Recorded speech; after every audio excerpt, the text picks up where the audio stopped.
Welcome back to another episode of the Hammer and Grind podcast. I'm very blessed that you're here listening with me and having the opportunity to talk to you about different aspects of the construction business. And today's topic is one that I think a lot of us will actually relate to pretty well. And it's what to do when your hair is on fire. So this podcast is actually the idea for this podcast, or topic rather, because I had two conversations this week with contractors. And by the way, if you're not in my free Facebook group, you absolutely should be, because what I did is I threw out a post last week and said, "Hey, I'm feeling grateful for what I have in this platform, and so I'm giving out free 20-minute coaching sessions with anybody." And I sent it out to my the Facebook group and had several people sign up to take advantage of that. And two of the people that I talked to this week took advantage of those free 20-minute coaching sessions. And these conversations that I had really sparked some topics that I see a lot. And I thought, well, why don't we just address them on this podcast? So it took me a minute to come up with the topic, because I was trying to figure out how do these, what's the common thread between these two contractors that I talked to, and that's what it is really. It's they're both of them, their hair's on fire. Now that's a pretty generic term. To what degree is your hair on fire? Is it a 1 alarm fire, a 5 alarm fire? I don't know, but I think most of us will resonate with what I want to talk about today. So let's get into it. The first contractor I talked to, and by the way, both of these that I talked to have fairly successful companies. And by that, I mean they have multiple employees or multiple crews. This isn't like a one-man show or a guy and a helper. Like, these are people that have teams. So, doing much more revenue, much more business. And this is common that I see once you start to scale your business and you haven't done the proper steps before you scale. And so if you think of scaling as the alphabet, A to Z, a lot of times our hair starts catching on fire when we try to go from A, B, C to F to M, because we want to scale, right? I'm doing air quotes. Obviously, if you're listening, you can't see that, but people watching the video can. When we want to scale, we think we scale by adding more people to make more money. And yes, Brad, I mean, come on, duh. When you add more people and you do more jobs, you make more money. That's true. But when you're not maxed out on your profit first, and then you try to make more money by simply adding people, you get to this level in your business where you have several people, but everything is always on fire because you didn't put the proper steps in place first before you started hiring the people. So this is very common. I have these conversations a lot. I struggled with it myself in my own business, trying to hire, not knowing what I'm doing. Those guys quit or get fired and start over and hire, and it's a process. So I'm hoping that this information will help you. If your hair is currently on fire, this may be helpful for you. Or if you're not quite there yet and you're going to grow, this also will be helpful. So that's a long-winded intro to say that, yeah, we're talking about your hair on fire. So the first conversation I had with this contractor, he is a lot like me. He's a visionary. And, visionaries tend to be big thinkers. And so it's like every day you come in, it's like, oh, what about this? You know what? We should try this. What about we add these services? What about if we do this? And the bad thing about big thinkers or visionaries is they will wear their team out. I mean, they will literally wear their team out because every day it's something new, right? I had, I'm laughing because I had, when I hired my office manager, my first office manager, and she came from the apartments. She was an apartment manager, so she really didn't have a whole lot of experience in construction, but she had a lot of experience dealing with people in the public, and usually seeing like the bad side of people, right? Because I'm talking about apartments, and some of those people that live in apartments aren't the greatest people on earth, but you get what I'm saying. So she was a very good people person. She was also a very kind of a high, a D personality, not quite as bad as me, but she was very straightforward. Like, didn't, had older brothers, didn't put up with crap. So I guess that's a fancy way of saying she wasn't very sensitive to put up with me and my directness. But what she didn't like was that every day I was changing stuff. And whenever she came on, we were right in the middle of switching over our software that we were using. And the first one that when she came on, we were using Jobber, which I had Jobber for like 4 or 5 years, and I got to the point to where it wasn't fulfilling the needs that I needed because I was growing and adding more things, and it was getting more complex and more challenging. And so she came on, and she, like the first 2 months, she was just learning Jobber, learning how to use it, and there's a learning curve there. And then I said, you know what, we're going to change. I don't like it. We're going to change. I started trying out some different softwares. I was looking at different things. I ended up switching to Service Fusion, which is more service based than it is a remodel, but it worked for us because we were doing a lot of service work. And I switched over. So then now all of a sudden she had to learn a whole new software. And we started using that for about 2 or 3 months, and we just started running into all kinds of problems. It wasn't quite what they said. So then we switched again, and we ended up switching to Progil. That's what we ended up going with. But during this time, I hired her, and because she was the first office manager and it was new to me, and we had to work through this, who's responsible for what. I was trying different communication channels so that we could communicate. I was switching phone systems because when we switched from Jobber to Service Fusion, they had their own phone system, and then they quit and I had to get a different phone system. So all of these different software systems were all happening like at the same time. And so finally one day she said, "You're not allowed to change any other systems until we figure this out." And for me, like that was a breath of fresh air. Like I wanted that kind of pushback. I didn't want employees that were just like going to do everything I said and not question it. She's like, "You're not allowed to change anything." And I mean, she was joking with it, but she was also true. And I was like, "You're right. I'm all over the place. Let's try to focus down on what we need to do." And so that's kind of what was happening with his first contractor. Not that he hired office manager or that, but he had too many irons in the fire. He had too many things going on. Being a visionary and seeing different things in your business that need to be fixed, it can be overwhelming. You end up with the shiny object syndrome, which is like, oh, look over there, new squirrel, shiny object. Oh, that's what I want. And so a lot of times, what happens with us is whatever fire is on today, whatever fire we're trying to put out today, we say, man, I got to find a solution to this problem. And so then we go back to the office or wherever that night and we just start searching for solutions to that problem. And let's say, for example, that day, the problem is guys aren't putting their receipts in when they go to the store. Now, this was a problem that I had, and this was a problem that he shared as well. They just weren't getting put in right away. And this is, I said this and he laughed when I said this, but what happens? We go to Home Depot, we buy our stuff, and one of basically three things happen. We don't get the receipt. We put the receipt in our pocket, which is, lost forever, or the receipt goes in the bag, and then the bag gets taken to the job site. All the materials get taken out, and the bag with the receipt get thrown away or lost or whatever. And so you lose these receipts. And when I said that, he kind of laughed because that's exactly what happens. And I share with him some ways to fix that. But what happens is, so we have this issue, right? Oh, I got to fix the receipts. So then we go on this quest. We go on this quest to figure out how to put receipts in the system. And so we start searching Google and asking questions on groups and all this. And people are like, oh, I use this software and I do this and I do that. And you get 15 different suggestions, or you search Google, find 15 different things that may work. And so then you go down the rabbit hole of like looking at each one of these, trying to figure out what's going to be the best solution for that problem. And you never really end up finding one because it's kind of a process. You get overwhelmed with like, man, there's so many options. I don't know which one's the best. I don't want to make the wrong decision because then I got to change it again later if it doesn't work out. And you may spend 3, 4, 5 hours trying to solve this problem. And then the next day happens. And the next day, a new problem. There's a new fire to put out. The material supplier didn't deliver the materials on time, and your guys are sitting around waiting.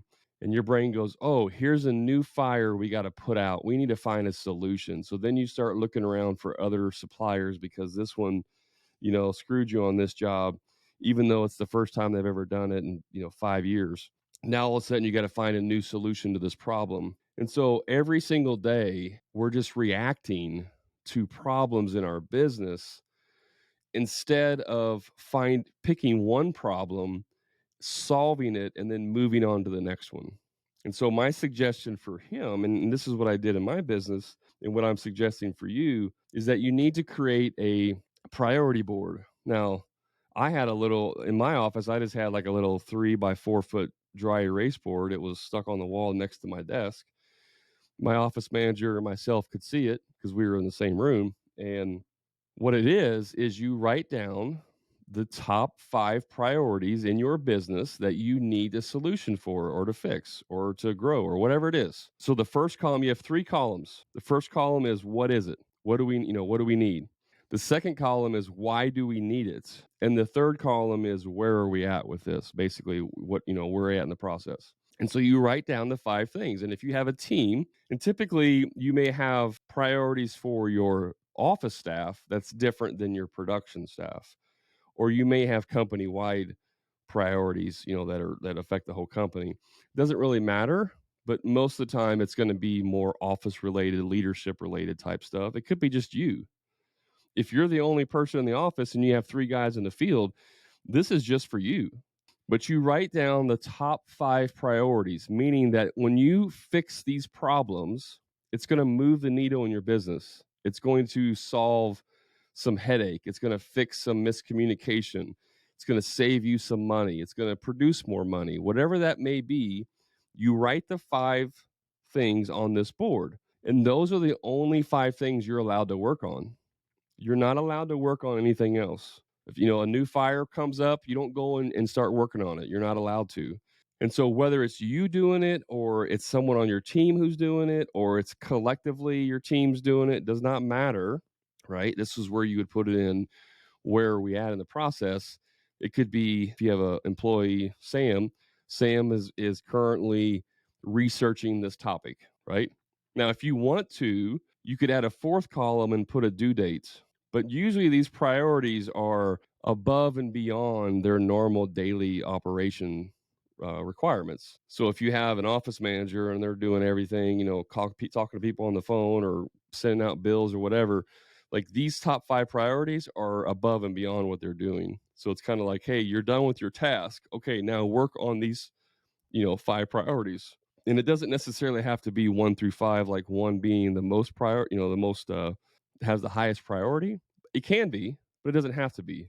It's just these are the 5 things we're going to work on, and you're not allowed to work on anything else. If you do that, it will focus your attention on those things. And then once you've solved that problem, you erase it off the board and then you put a new problem on there. So there's always going to be 5 things on this board, no matter what.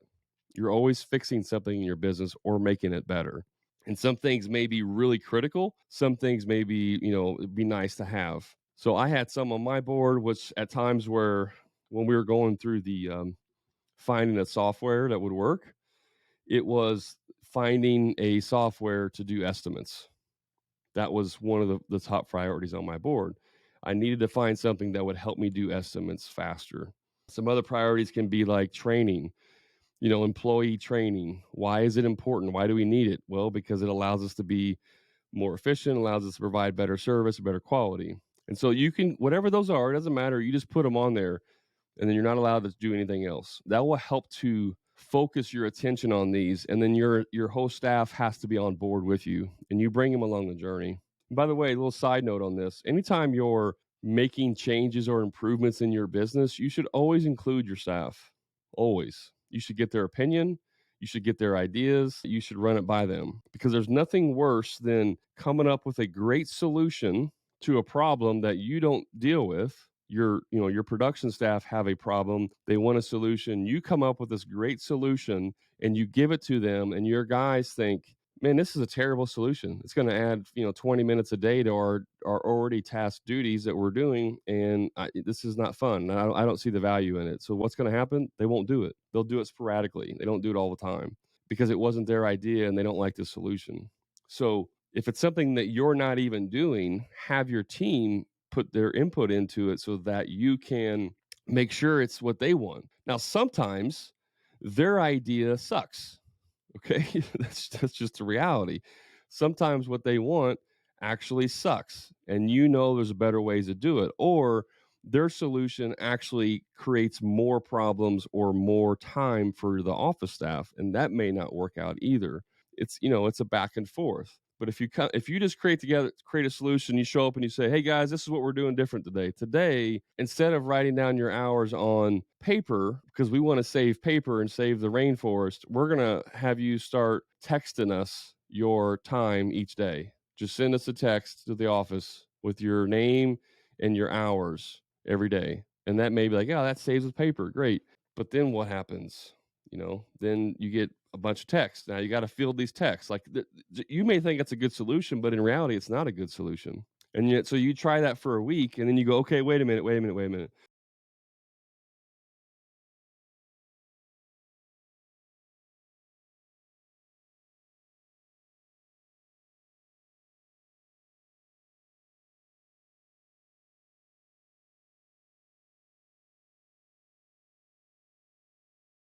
And they're like, "Well, that sucks. I don't want to freaking do that." All you had to do was get them involved in the solution, or get others in your team involved in the solution. It's not always about us as the owner having to solve the problem. Sometimes we have an ego because we can fix things, because we can build things. Our pride takes over and we say, "I can solve this problem." Don't even factor in the fact that that's just the MO for men. Like our wives are like, "Hey, can I got this problem. I can fix it." She's like, "No, I just want you to listen." "What do you mean, listen? I can fix it." So that's just, we're already struggling with that. We don't have to be the ones that create the solution. That's the priority board. Top five priority can be, and it needs to be visible so that people can see it. Like in sight, in mind. Remember, out of sight, out of mind. If you got the board in your office behind your door, and the only way you can see is when you close the door, nobody else is ever going to know or see that or think about it. It needs to be out in the open where everybody can see it. They have to walk by it. I did a similar board like that, and we're going to talk about that here in a second for your production staff, but it's a little bit different. So use the priority board to stay focused on what you're doing in your business. And here's one last tip on that: your top five priorities should be the biggest things that are going to move the needle. So finding a solution for putting receipts in, that may be a 1 day problem. You may throw that on the board and have a solution by the end of the day, and that's okay. It doesn't have to be this grand, 3 month long issue that's going to take you to solve this. But also, if you're like not scheduling, if you have, like, say you don't have a good way to schedule jobs, you don't really schedule it, you're always missing days because jobs take longer. And then you have 3 days of gap time where you're not doing anything for the next job to start because you're not ordering materials, are not in yet. That's a bigger problem than fixing receipts, if that makes sense. Like, I wouldn't put the receipt problem on the board because it's an easy fix. The bigger problem is that we have to do a better job of scheduling because it's going to have a greater impact on our profits. So that's what I mean by prioritize it based on what's going to have the greatest impact. One thing else that we did to help solve problems, and I talked about this, is with the second contractor, but we're going to get into that here in a second. But we have weekly meetings, and one of the things that we would always do in our weekly meetings is so here's what we would do. We'd have a weekly Monday morning. We had a weekly meeting. We just about a 15-minute stand up meeting. Then we would have all of my production guys would clean out their vehicles. I had two vans, so we would clean those out and organize it, and then restock it with anything that we would typically carry, like screws and silicone and caulking and all that stuff, things that we would use on a regular basis. We would stock it. And then if we had any time left, we would do a 2 second lean, which is we would find something that needs to be fixed. And this is where I fixed the receipt problem for us. On the dashboard of our vehicles, I took a washer, a big fender washer, and I stuck it to the dashboard, glued it or taped it, whatever. And then I had a little magnet, and I took a little like 2 inch long wooden piece, half inch by half inch wooden piece that was scrap, cut it, glued a magnet onto the end. So the magnet would stick to the fender washer on the dashboard, the wood sticking up, and the receipts would go there. So when you came out of the store, your receipts would get stuck underneath that magnet. And that magnet in that fender washer was on the dashboard, right in plain view in front of the passenger. Like, you couldn't miss it. It's right in your eyesight. And that's on purpose. That's a vision control solution, meaning it's within vision. So you have to control this problem. So at the end of the day, when they got back to the job or to the office, they had to put the receipts in for that day. And so they would be able to grab the receipts out from underneath the magnet, put them into our system, and everything was solved. So that was like a 2-second lean where it's like, hey, we got a problem. We keep losing receipts. How can we solve this? So we took, 15, 20 minutes to come up with that solution. And it worked so well that we put it in our other vehicle. And that became the standard for how we dealt with receipts. Even whenever we would like change softwares, because we did it during the service fusion time, but then we switched to Progil time, we still kept that visual control solution because it works so well. So sometimes you can solve a problem in just a few seconds or a few minutes, but you actually have to be proactively trying to solve that problem. And that's what we would do every Monday. Every single Monday, we would try and solve one little solution that's going to save us 2 seconds, or it's going to help us to get better. Another thing that we did is, even though we stocked the vehicle on every Monday, sometimes you would run out on Wednesday. Like say we'd always have like 2 tubes of clear silicone of different brands and colors and stuff. And if they would run out on Wednesday, but then they needed it again for Friday, we put a little dry erase board, like a little sheet size dry erase board, stuck it to the door of the vans with a dry erase marker. And whenever they would use a last product in their vehicle, they would write it on the dry erase board. Hey, out of clear silicone. So that way, when they would get back to the shop or in the morning when they would come in, they'd be able to see that, hey, we're out of this. We need to grab some extras before we leave. That's another little 2-second lean solution to the problem. So you can use micro solutions for things like that, and then use your top 5 priority board for the bigger problems. I hope that makes sense. So the other guy that I talked to, I'm going to grab some coffee here real quick. Give me 1 second. And Mr. Editor, just leave this in because I think it makes it real. By the way, guys, I don't know if you remember Nathan France that was on the podcast. He was on number 90, How to Be a Recruiting Powerhouse with Nathan France. Nathan is a man of many ventures, and he is a business partner in this coffee company here, RPG Coffee. It's really, really good coffee. It's fascinating. And so I partnered up with them, and because I like their product. It's actually really good. They have a pretty unique situation where they take some natural supplements and they infuse it into the coffee bean. So whenever you drink the coffee, you're actually taking these supplements, and a lot of it's to help with gut health and some other nutritional aspects. So there's a link in the show notes. You can check them out and see if it's something you're interested in. What's cool about this company too is the RPG actually stands for Real People Giving. And so they give 50% of their profits to veteran and first responder organizations to help them out. And I think that's pretty phenomenal. So if you want to show them some love, go ahead and check out that link in the show notes. Okay, so the second contractor that I talked to, he has a very larger organization. He's got 15 employees, and he was struggling with some employee problems. He's struggling with, what do you call that, morale.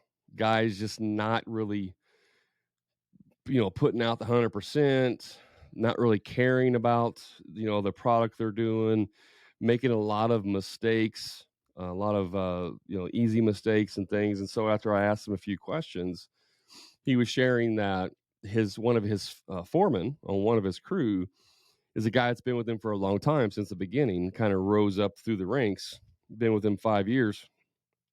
And he really good guy, but he was struggling to really lead the teams. And there a lot of simple mistakes were being made, which cost you money, right? And what's happening, and the reason I wanted to talk about this is because this is a very common problem. This happens everywhere, corporate America, everywhere.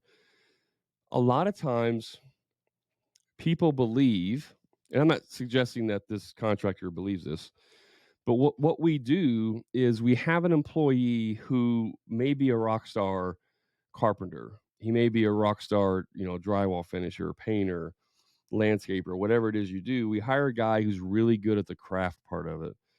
And we're like, man, you're so good at this. I'm going to make you a manager now. I'm going to make you a foreman, a lead guy, a supervisor, project manager, whatever. And what we don't realize is that that is a different skill set. Leading people has nothing to do with how good you do the task that you're leading them at. Is it important that you understand how to do the task and how to do it well? It is. It is important. But does that skill of doing that task well translate over to being a good leader? It does not. It does not at all. I see this a lot with in the coaching space. People they'll ask me, "Well, have you ever ran a $10 million company?" I'm like, "No, I never did $10 million." Well, then you don't know what you're talking about. I'm like, "Okay, that's fine." I don't know like what it's like to run a $10 million company. That doesn't mean by default I don't know anything. I can't help you with sales or I can't help you with systems, right? I may not be able to help you grow to $10 million, but that doesn't mean that what I know is not valuable simply because I haven't actually done that myself. And so you look at coaches in sports, not every single head football coach that's successful played in the NFL. Not every, college coach that's successful played in the higher in the NFL or professional sports leagues, or even was successful at college sports. Maybe they played college sports, but they weren't that successful. So this idea that you have to be Michael Jordan on the field so that you can be Michael Jordan as a coach. And by the way, he tried it and didn't do the greatest job, right? So just because you're an excellent person doesn't mean you're a good leader. So this whole idea that if someone's really good at their craft, they're going to be a good leader, or vice versa, does not translate, does not compute. You guys ever seen that movie Short Circuit? He's like, does not compute. No disassemble, Stephanie. Okay, I'm showing my age. It's a great movie, by the way. I think it was in the late 80s. Short Circuit, look it up. So, why does that matter? Why am I saying all this? Because his guy that he was really good at what he was doing is struggling to be a leader. And one of the things that he's struggling with is he wants to be friends with those people underneath him. And whenever you become friends with people underneath you, they stop to see you as an authority figure and they start to see you as an equal. And so whenever you say, hey, Steven, I need you to go over and do this, Steven's like, well, that's dumb, man. Why are we doing that? That doesn't make any sense. We should be doing this instead. And then your lead guy is like, well, okay, yeah, I mean, that makes sense. Yeah, okay, yeah, let's do that instead. Because he doesn't want to lose him as a friend, right? He's not the authoritative type figure. And so he doesn't want to tell him what to do. And this is where stuff happens. This is what stuff happens.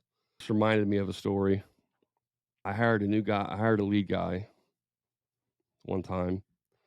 And I was kind of desperate because I had lost my lead guy and I was struggling to find a new one. And this guy didn't really have a ton of construction experience, but he was in he was like a Culligan man repair guy. So he would go out and fix a lot of the machines and things that were broken. So he had a lot of repair service, experience working on his own, which is good when you hire somebody who wants self-starter, self-motivated, all that stuff. And so I hired him, and I shouldn't say a little bit, he had a lot of ego, a lot of ego, like how good he was. And I sent him on some tasks, and I could see early that he wasn't up to that level that he thought he was. So I kind of threw him in the deep water right from the get go. And I had him do a job for a client, and it was one of those, this isn't the best way to do the job type things. Like we were putting a door in a shed, like a basement kind of shed, walkout shed under. It's hard to explain. It's like a cellar underneath a outbuilding. So the building was like a screened in building, but it had like a basement almost underneath it with a walkout door. But the walkout door was like an inch below ground level. So every time it would rain, there would be water sitting there. And this customer that we were working for was actually a friend of mine. And I said, listen, this is not the best idea. It will help you, but it's definitely not the best idea. And he's like, I understand, but if we can do it, I'm like, sure. So we put this door in. We had to frame up like 12 inches on both sides of this door. And I told this guy, I said, look, man, when you frame up this door, I want you to put silicone. When you put the 2x4s in there, I want you to put a bead of silicone across the front. Then I want you to put the hardy. I think we put hardy plank on there if I remember. Then I want you to put the hardy plank on there, and then I want you to put another bead of silicone in front of that, and then I want you to put a trim board on the bottom, and then I want you to put another bead of silicone on that. So like 3 layers of silicone, so that it would just add a little extra protection for water that's sitting there. And it was maybe like a quarter inch of water, standing water. It wasn't like 6 inches of standing water, anything crazy. And so he did the job. I didn't check it. We go back later on to do another job for my guy, and I was like, oh, I'm going to go check out his work while I'm here. And I go down there to look at it, and he didn't caulk the outside of the trim. And I said, hey, man, I asked you to caulk all 3 levels. He said, it doesn't need it. I said, what do you mean it doesn't need it? He said, the other 2 are caulked. Adding another layer of caulk's not going to do anything. It doesn't need it.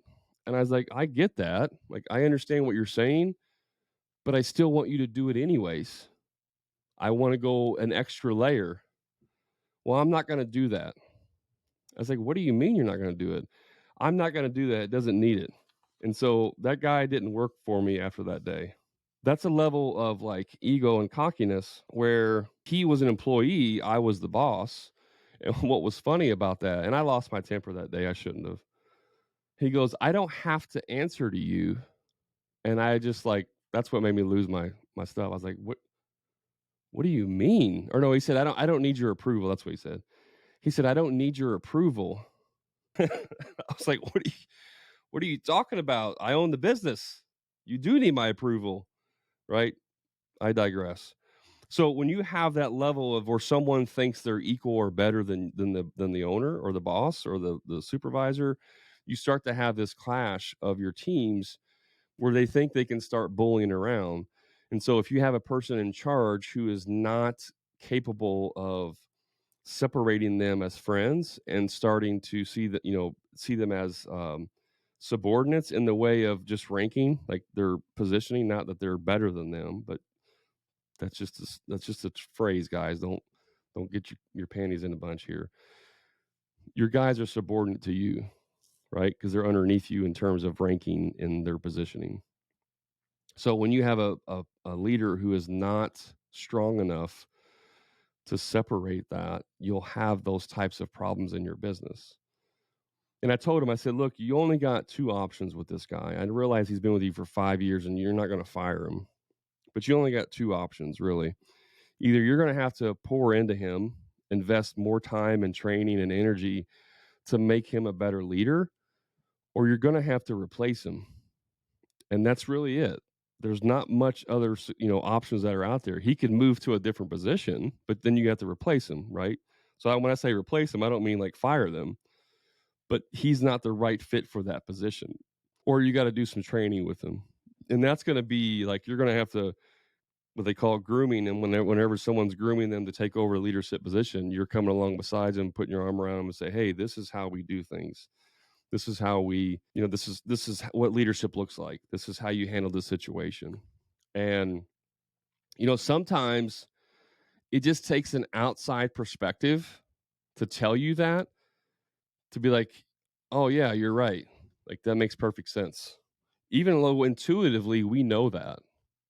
And this is why it's so important, too, to have outside perspectives, whether it's a mentor, a coach, a community, another contractor, somebody who can look at your situation from a non-biased, non-emotional stance and say, dude, what are you doing? The answer is simple. You just have to do X.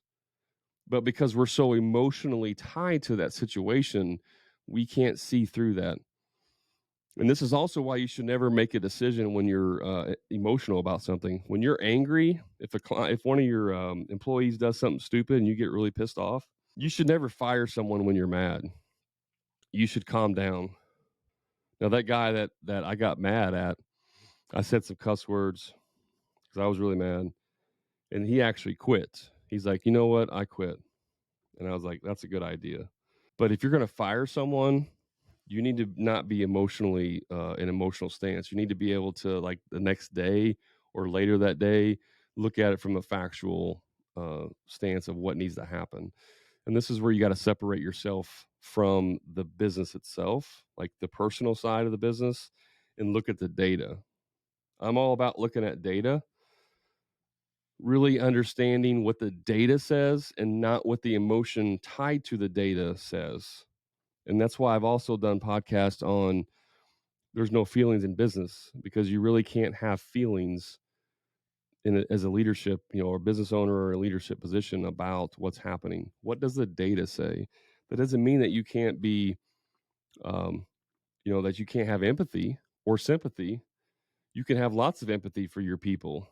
But if someone comes in late 5 minutes every day and you tolerate that because you were high school friends, and everybody else who's in your business sees that you tolerate it, they will start to feel like that he gets special treatment, and then they will start to do that because he gets away with it. And then when they try it and you get onto them like, hey man, you can't be late, they're gonna be like, what the hell?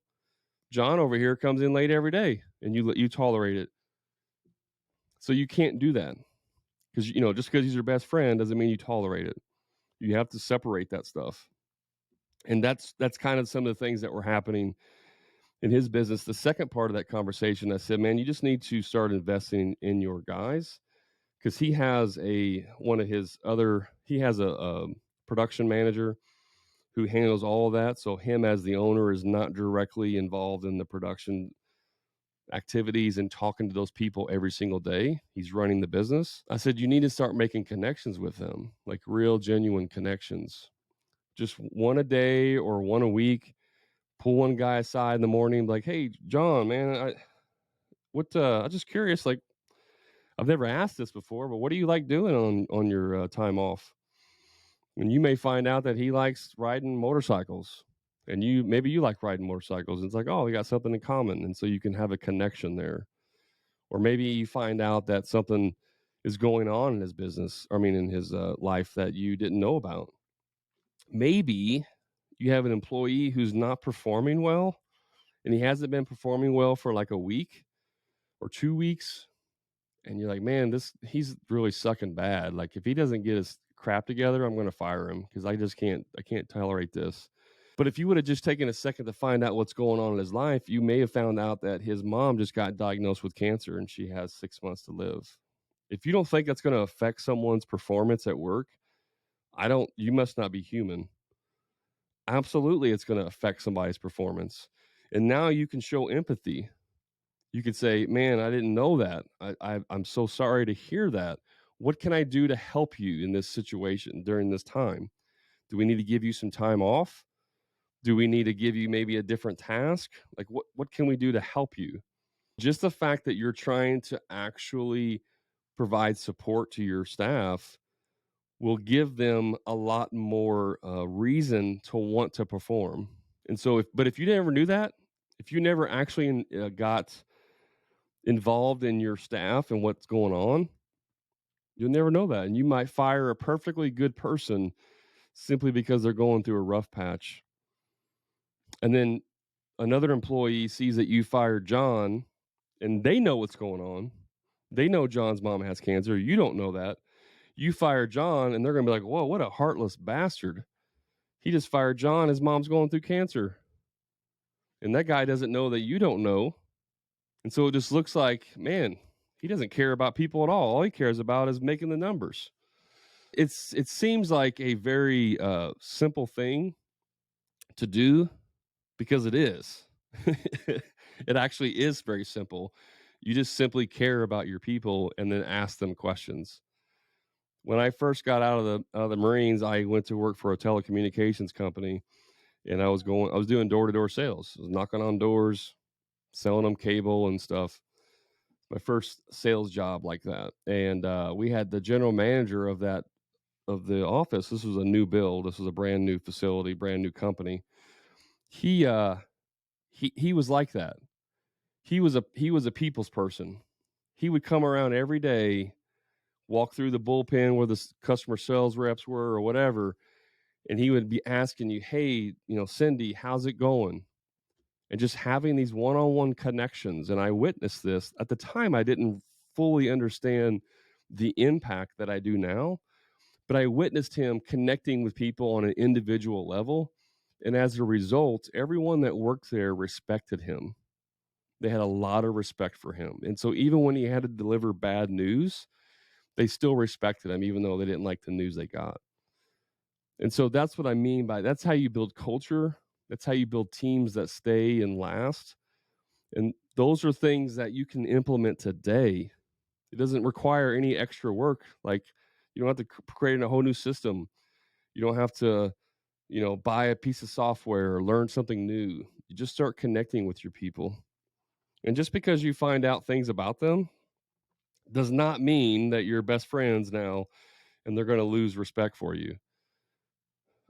Very early when I started, my very first employee was a part-time employee because he didn't want to work full-time. His wife was like a chemist, made tons of money.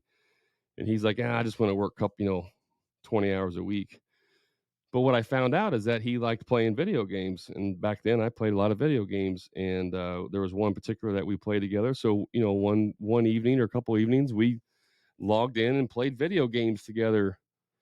That's a very simple thing of like just connecting with your employees. There's lots of other ways you can do it too. So I hope this podcast wasn't too much all over the place. I hope you can see what I'm trying to get across to you, that when your hair's on fire, don't just start trying to fix everything different every day. Create some priorities, create your 5 priority board. If you want to make it 6, is that the end of the world? No, but don't have a 20 priority board. Defeats the purpose. 5 things, that's your top 5 things. Don't fix anything else until you fix those. Do your employees know that you actually care about them, right? Do they know that you have their best interests at heart? Or are they just a number? And one thing I forgot to actually mention, I'll throw it in real quick here. One thing you can do for your production staff is have a board for them that shows what work is coming up. Because a lot of people want to have security in knowing that they have 6 months worth of work lined up. If you're the kind of boss that just shows up and says, "Hey, okay, guys, today we're going to do this," that's not how you run a business, guys. Just telling your guys each day what they're going to do is not how you run a business. Put a board out there. You don't have to have all the details. Put a board out there that just says, these are the jobs coming up. We got the Smith job, it's a bathroom remodel. We got the Johnson job, it's a kitchen remodel. We got the Miller job, it's another bathroom, blah, blah, blah. These are the jobs coming up. This is what's on the board, just so they can come in and visually see, okay, we got lots of work. We got lots of work in the books. I feel comfortable about where I'm at. I'm not scared about running out of work. I don't have to go look for some other job. Just have something very basic that shows your staff that you have work for them, and have a conversation with them about that too. They may want more information. They may want to know, like, how much time before we start this other job. Is it 2 weeks out? Is it a week out? Is it a month out? Ask your staff, include them in your decision making, and just connect with them. So that's the end of this podcast, guys. I appreciate you tuning in and hanging out with me. You can find me on TikTok, Instagram, Facebook. Search for the Hammer and Grind Podcast. Make sure you check out my free Facebook group, The Profit Blueprint, the Contractor Profit Blueprint. If you search for it, I got links in the show notes. Also, if you're wanting to accelerate your sales process, if you want to sell jobs at a 50% or greater gross profit, eliminate tire kickers, just overall have a better sales process, consider checking out my Sales Accelerator program. We do weekly coaching calls, there's training videos, and there's a community of other contractors that you can connect with, practice role play with to get better. It's very, very affordably priced, and there's really no reason why everybody shouldn't be in the Sales Accelerator. it's really underpriced, to be honest with you, and the price is going to go up here in the future. So check that out. Show notes has a link, or you can go to contractorsalesaccelerator.com to find out more information about that. Until next time, guys, you know what to do. Be the best version of you.